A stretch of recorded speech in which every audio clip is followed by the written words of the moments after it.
তৈরি পোশাক ও প্রক্রিয়াজাত খাদ্য সামগ্রী সহ কয়েকটি বাংলাদেশি পণ্য আমদানির উপর স্থলবন্দর নিষেধাজ্ঞা দিয়েছে ভারত।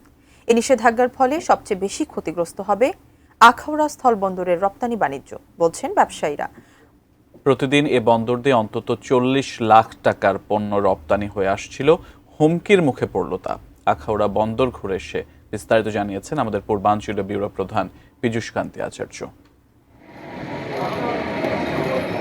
গেল বছরের তুলনায় চলতি অর্থ বছরে রপ্তানি প্রবাহ বেড়েছে আখাউড়া স্থলবন্দরে। হিমায়িত মাছ, রড, সিমেন্ট, প্লাস্টিক সহ বিভিন্ন পণ্য রপ্তানি ছিল আশাব্যঞ্জক। বাংলাদেশের সঙ্গে স্থল বাণিজ্যে ভারতের নিষেধাজ্ঞায় বেড়েছে উদ্বেগ।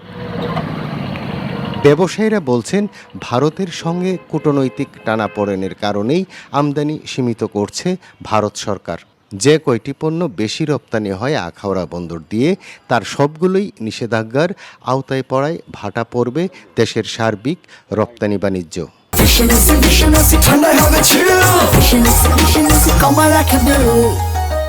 তো এখন এই নিষেধাজ্ঞার ফলে আমাদের রপ্তানি এখন শূন্যর কোটায় চলে আসবে। 30 থেকে 40 লাখ টাকা প্রতিদিন আমাদের একটা ক্ষতির সম্মুখীন হব। আর এর চেয়ে আমরা অনেকেই বেকার হয়ে যাব, যেমন কাস্টম কর্তৃপক্ষ আছে, প্লাস আমরা সিএনএফএদের আছি, আমদানি রপ্তানিকারক আছি এবং শ্রমিক আছে, অনেকেই আমরা বেকার হয়ে যাব। কূটনৈতিক সম্পর্ক যেটা আছে এটার মধ্যে আমার ধারণা মতো অনেকটা বাটা পড়ছে।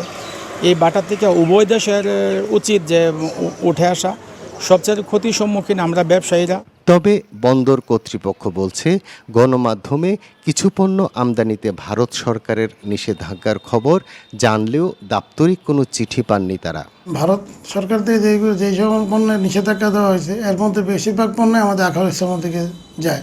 সেই কারণে আগের তুলনায় এক্সপোর্টটা একটু কমে গেছে। তুলনামূলক বন্দরের যে মাসুল এগুলো একটু আগের চেয়ে একটু কমে গেছে। ভারত সরকারের সঙ্গে আলোচনার মাধ্যমে দ্রুত নিষেধাজ্ঞা প্রত্যাহারের কার্যকর পদক্ষেপ নিতে অন্তর্বর্তী সরকারের কাছে দাবি জানিয়েছেন ব্যবসায়ীরা।